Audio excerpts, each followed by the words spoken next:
Healthcare is a consistent issue in this country. It really is. In the United States of America, on both sides of the aisle, Republicans and Democrats have both been against Medicare for all. And I would like for any of you out there to actually think about those words, Medicare for all. Okay? Medicare for all. So, who comes up with the Medicare for all? The progressives, namely Bernie Sanders. Now, I'm not going to go into deep history, but it's not him that actually originated it. It's supposed to be a part of the New Deal. Now, Republicans and Democrats both are on the same side when it comes to being anti-Medicare for all. And they have both pushed, you won't be able to keep your same doctor. Let's tackle that first. Since you can't, let's say you can't keep your same doctor, okay? You can't keep your same doctor, but yet you will probably get a doctor that is going to support Medicare for all right? Therefore, they will take that insurance and then treat you properly, opposed to ones that are geared towards prescription pushing instead of body and mind healing. Medicare for all would actually aid in the destruction of the for-profit Medicare, industrial complex that it is. That's what it would actually do. It would actually hurt the insurance companies that are price gouging and then preventing you from collecting on any insurances, so that you have to pay out of pocket, and everything that you poured into it so that it can be used, they say, no, you can't because you have a pre-existing condition. So all that money you poured into all these years and or months, we keep. We give it to our executives and other stuff like that for big money payouts. And we go on our lavish vacations and stuff, and you stay sick or you die. That is what's happening. They say that it's going to force you to pay more money. When it comes to taxes, your taxes would go up a little bit. That's the point.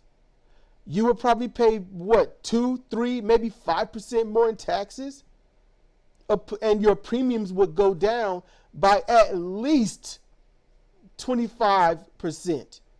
You would pay far less in your premiums, just a smidge more in your taxes.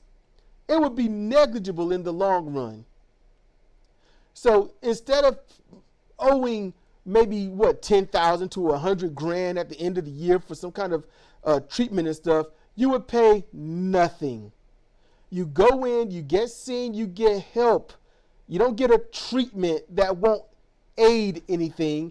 You won't get pushed pills that cause other problems that you need more pills for, which all cause other problems and slight complications that you need therapy and other pills for. The cycle of pill pushing would probably drop off, if not be almost gone under Medicare for all. They pushed this stuff before the great talk of Medicare for all could really begin, because they already knew the platform that progressives were running under. And in knowing that platform, they got ahead and put in the public's ear all of these lies. All of these lies, so you will believe it. They know people don't like change. And in disliking change, they know that the one thing you want to do is not change your doctor. So when you hear change your doctor, you think, no change. We are hardwired to hate change, even if that change is for the better.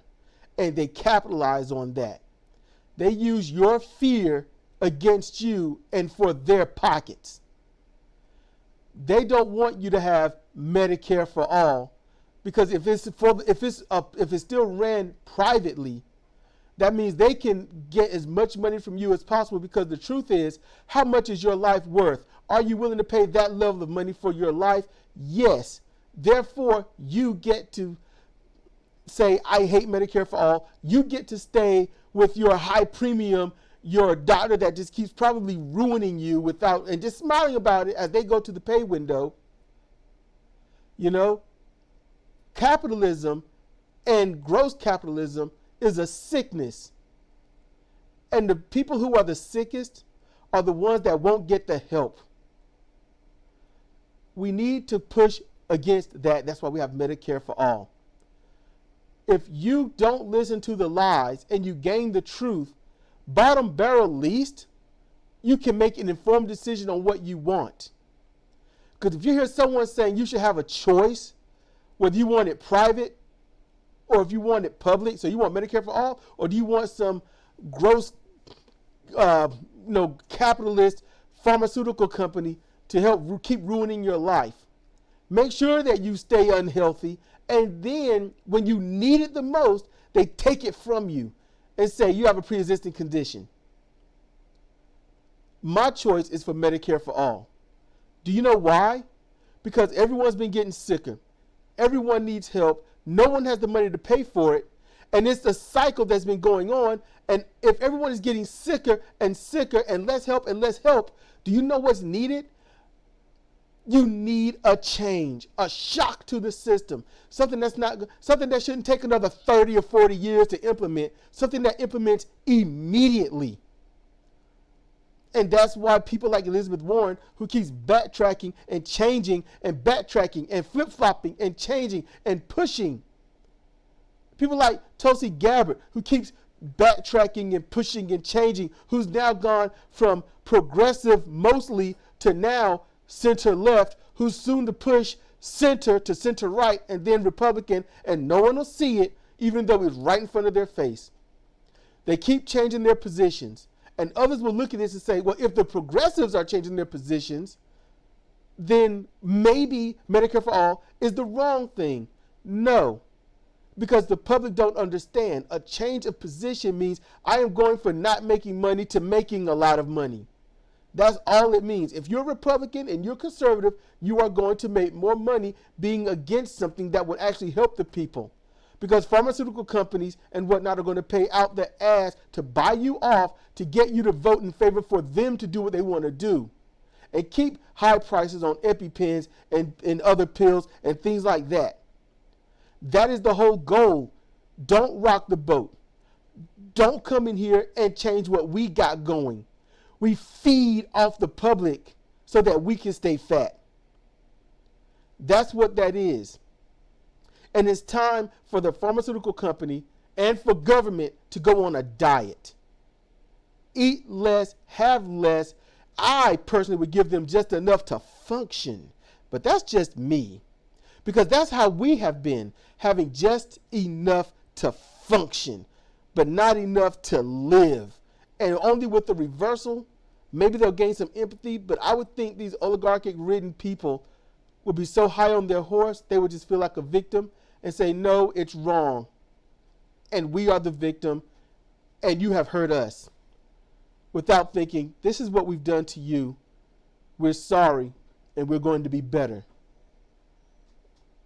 That's what's lacking.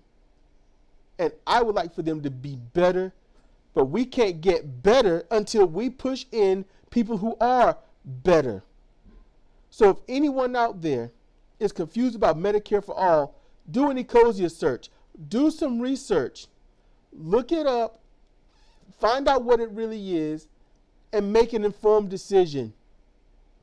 They know you're not going to do research. They know you're not going to look it up. They know you're not going to listen to people like me or watch progressive social media or anything like that. So they know on the airways they can push whatever they want and you'll believe it, and that's what you'll take to the voting area. And when you vote for those people that are establishment, then you're going to get more of the same, and that's only going to get worse. They know that. I want you to know more than they do. And that's just doing some simple research and making a better and informed choice. If you want things to stay the status quo, at least do it knowingly and not emotionally. This is Cedric Kennedy for Comparative Reasoning. Thank you for listening.